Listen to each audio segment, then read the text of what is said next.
صوبیہ نیازی، مہمان خصوصی مینا خان صاحبہ، جب سے میں آئی ہوں میں سن رہی ہوں کہ یہ جو امروہہ میں بزم خواتین مسلم کمیٹی میں بنی ہے اس کی روح رواں محترمہ آصفہ عالمی صاحبہ، اور یہ میرا ان سے پہلا تعارف نہیں ہے، جیسا کہ انہوں نے ابھی ذکر کیا کہ امروہے سے انہیں شامل کیا گیا ہے یو پی کی 100 خاص مسلم خواتین میں، تو اس میں سے ایک آپ ہیں، اور میں آج بہت فخر محسوس کر رہی ہوں کہ ان کے ساتھ بالمقابل ان کے یہاں اسٹیج پہ ہوں، اسٹیج پر موجود اور تمام معزز خواتین اور اراکین جن لوگوں نے اس بزم کا انعقاد کیا، اور آپ سب بہت میں کہوں گی صابر اور دیندار خواتین جو یہاں اس محفل میں موجود ہیں، مجھے معلوم ہے بہت ہی بابرکت محفل ہے، اور اس کا انعقاد جس ہستی کے نام سے کیا گیا تھا اس کا ذکر ہی کافی ہے، اور وہ ایک شعر ہے کہ ذکر میرا مجھ سے محبوب ہے کہ اس کی محفل میں ہے۔ تو آپ سب جو آج یہاں جس ہستی کی مناسبت سے اس محفل میں موجود ہیں اور جو درود و سلام بھیج رہی ہیں، مجھے امید ہے، میری خواہش ہے اور میری دعا ہے کہ یہ سب وہاں پہنچے جہاں کے لیے آپ بھیج رہی ہیں، اور اس کا اجر آپ سب کو ملے، آپ کو، آپ کے خاندانوں کو، آپ کے بچوں کو۔ میں نے یہ وعدہ کیا تھا کہ میں تعلیم کے ساتھ ساتھ تربیت کی اہمیت پر کچھ روشنی ڈالوں گی، اور میرے لیے بہت موزوں ہے کہ میں ایسا کروں، کیونکہ میں ملک کی ایک بہت عظیم دانشگاہ ہے، بہت عظیم ہماری اپنی دانشگاہ ہے مسلم یونیورسٹی علی گڑھ، وہاں سے آج آپ کے خوبصورت تہذیب یافتہ اور گوناگوں ثقافتوں سے آراستہ شہر امروہہ میں حاضر ہوئی ہوں۔ میں اسے اپنی سعادت سمجھتی ہوں، یقیناً یہ میری خوش قسمتی ہے، اور امروہہ میرا پہلی دفعہ آنا نہیں ہو رہا ہے، اس سے قبل بھی 2-1 دفعہ میرا آنا نایاب عباسی ڈگری کالج میں ہوا، ہاشمی ڈگری کالج میں ہوا، راشدہ بیگم ڈگری کالج میں ہوا، اور تعلیم اور تربیت کی مناسبت سے ہی آنا ہوا۔ لیکن آج اس محفل میں جو میں ایک گوناگوں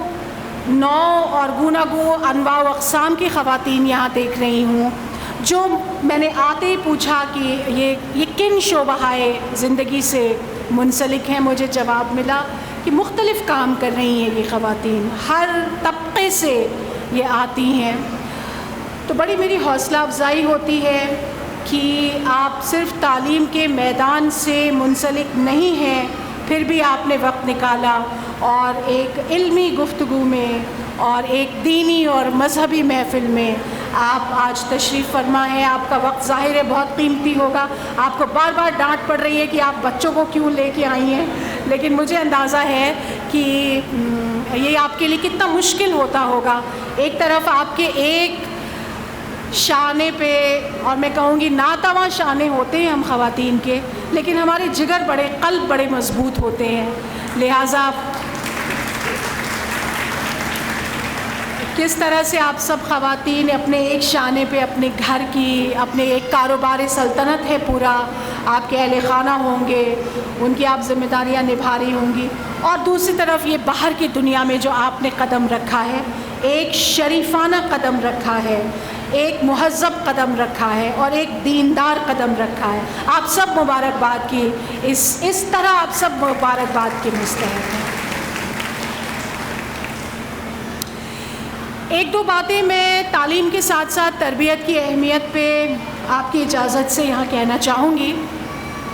دیکھیے، اب اس سے کوئی انکار نہیں کرتا ہے کہ تعلیم ہر کسی کے لیے بہت ضروری ہے، وہ خواتین ہوں یا وہ بچے ہوں، اور وہ کسی بھی عمر کے ہوں، اڈلٹ ایجوکیشن کا بھی زمانہ ہے آج کل۔ لیکن ابھی میں نے اپنے انٹرویو میں بھی یہ بات کہی، بغیر تربیت کے تعلیم نہ صرف یہ کہ ادھوری ہے، بلکہ بغیر تربیت کے تعلیم نقصان دہ بھی ثابت ہو سکتی ہے۔ ایک چھوٹی سی مثال اس ڈاکٹر کی ہے جو کہ بڑی اعلیٰ تعلیم حاصل کر کے ڈاکٹر تو بن جاتا ہے، لیکن پیسوں کے لالچ میں اتنا اندھا ہے کہ پھر وہی ڈاکٹر مریضوں کی کڈنیاں چراتا ہے۔ ایک بہت اعلیٰ تعلیم یافتہ شخص ایک انجینئر تو بن جاتا ہے، لیکن پھر وہی تربیت کی کمی کی وجہ سے اور قدروں کی کمی کی وجہ سے، اخلاقیات کی کمی کی وجہ سے ایک ایسا انجینئر ثابت ہوتا ہے جو کہ ایک سرکاری پل کا سیمنٹ اور اینٹا اس کا پیسہ اپنے گھر لے جاتا ہے اور پہلی بارش میں وہ پل ڈھہ کے ختم ہو جاتا ہے۔ میں دوں تو یہ مثالیں میں ایسے IAS آفیسرز کی بھی دے سکتی ہوں جو کرپشن کی انتہا کرتے ہیں، میں ایسے آرمی آفیسرز کی بھی دے سکتی ہوں جو ملک سے غداری کی انتہا کرتے ہیں، لیکن ایک چھوٹا سا دکاندار بھی اگر اپنی آنکھوں میں ایک اچھی تربیت کی روشنی لے کے بیٹھا ہے تو وہ جو بھی چھوٹا سا کام کر رہا ہے وہ قوم کی خدمت ہے اور وہ اس ملک کی خدمت ہے، اور یہی سچی خدمت ہے۔ ایک چھوٹا سا دکاندار اگر اپنی آنکھوں میں اچھی تربیت، اخلاقیات اور کچھ اچھی قدروں کی روشنی لے کے بیٹھتا ہے تو یہ وہ کہاں سے لاتا ہے؟ اس کی پہلی تربیت گاہ اس کی ماں کی گود ہوتی ہے، اور وہ آپ سب کی گود ہے۔ اس لیے آپ کی گودوں میں آج یہ جو بچے ہیں جن کے چیخم پکار پہ آپ کو کچھ سخت سست باتیں بھی سننی پڑ رہی ہیں، یہ بچے اگر آپ سے ایسی تربیت حاصل کریں جس سے کہ معاشرے کو، اپنے آپ کو اور اپنے گھروں کو ایک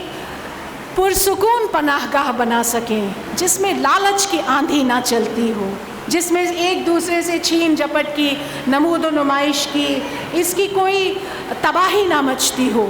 تو پھر یقیناً وہ جو ہمارا مقصد ہے اس زندگی کو پانے کا، چھوٹی سی زندگی ہے۔ ایک شعر ہے نا کہ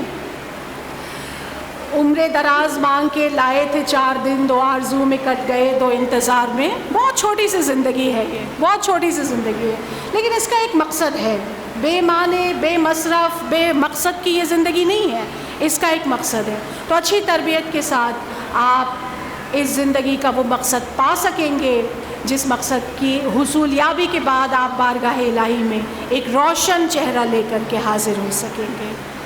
میں چونکہ مسلم یونیورسٹی علی گڑھ سے یہاں حاضر ہوئی ہوں،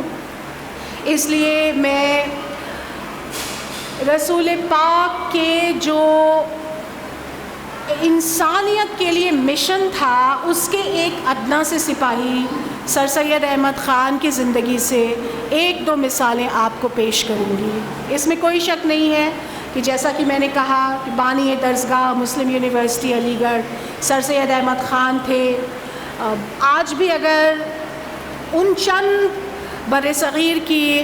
ایسی ہستیوں کا نام لیا جائے جنہوں نے بر صغیر میں مسلمانوں کی موجودگی کو ایک معنی دیا ہے، ایک مطلب دیا ہے، تو وہ سر سید احمد خان ہوتے ہیں۔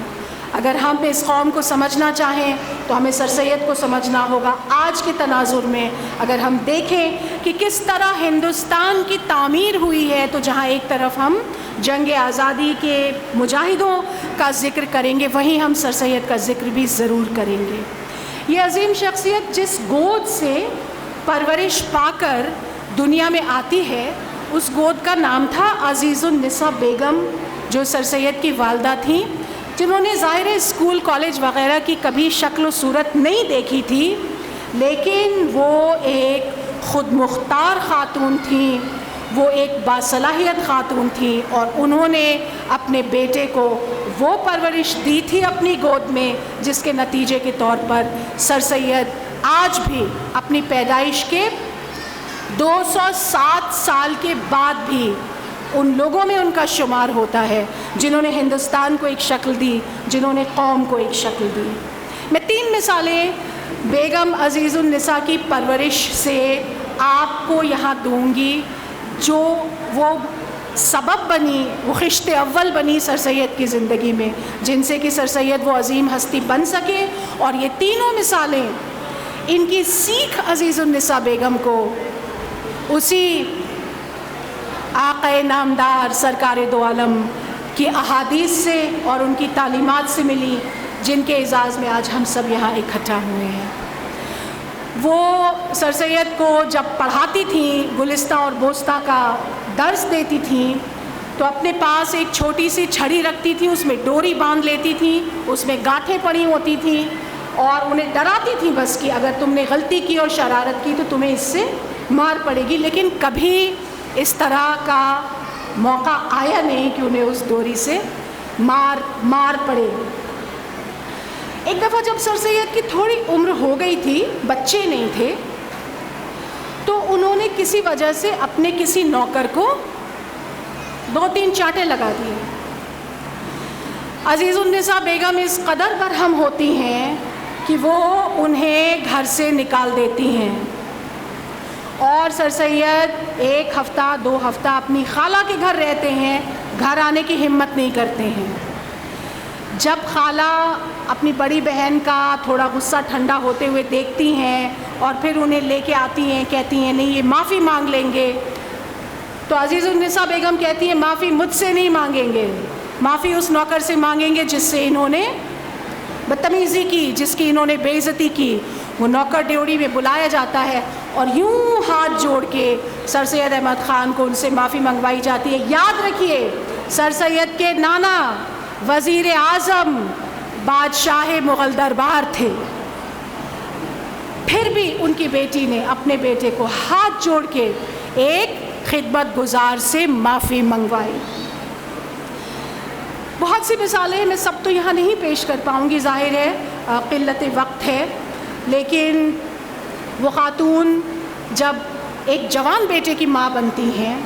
اور ایک دفعہ انہیں معلوم پڑتا ہے کہ ان کے بیٹے کا کسی سے کچھ مقدمے بازی کی نوبت آنے تک جھگڑا ہو گیا ہے اور اس کے خلاف ثبوت بھی موجود ہیں ان کے پاس کہ وہ ان کو مقدمے میں ہرا سکیں اور پھر انہیں سزا ہو جائے، تو وہ اپنے بیٹے کو بلاتی ہیں اور کہتی ہیں کہ مجھے معلوم ہے کہ تمہاری اس آدمی سے عداوت ہے، تم اگر یہ ثبوت پیش کرو گے تو یقیناً اسے سزا ہوگی اور وہ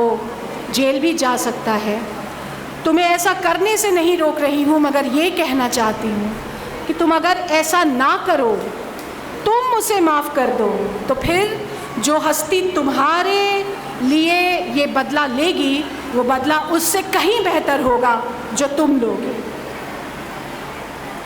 تو اس طرح کی کچھ قدروں کے ساتھ وہ سر سید کو پالتی ہیں۔ اس کے بعد جب ان کا انتقال ہوتا ہے، نزا کی حالت میں ہوتی ہیں، تو اپنے بیٹے کو اپنے پاس بلاتی ہیں اور کہتی ہیں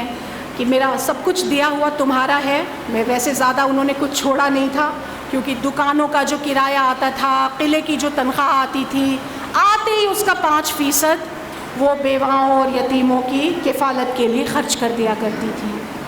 مگر انہوں نے اپنے تکیے کے نیچے سے پیسے نکال کے اپنے بیٹے کے ہاتھ میں دیے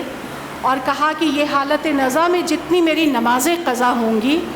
تم ان نمازوں کا فدیہ میرے پیسوں سے ادا کرنا اور مجھے بغلی قبر میں دفنانا۔ اور اس کے بعد اس خاتون کا خاموشی سے چند روز بعد انتقال ہوتا ہے، ان کی مرضی کے مطابق انہیں بغلی قبر میں دفنایا جاتا ہے، لیکن وہ بنیاد، وہ پختہ بنیاد ایک اچھی تربیت کی جو اپنے بیٹے کے بچپن میں انہوں نے رکھی تھی، وہ بنیاد اس کی خشت اول بنتی ہے جس پہ تعمیر ہوتی ہے اس شخصیت کی جسے آج ہم سر سید احمد خان کے نام سے جانتے ہیں۔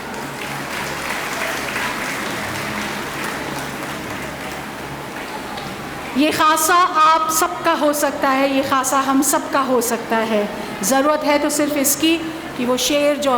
آصفہ عالمی صاحبہ نے ابھی پڑھا کہ کی محمد سے وفا تو نے تو ہم تیرے ہیں، یہ جہاں چیز ہے کیا لوح و قلم تیرے ہیں۔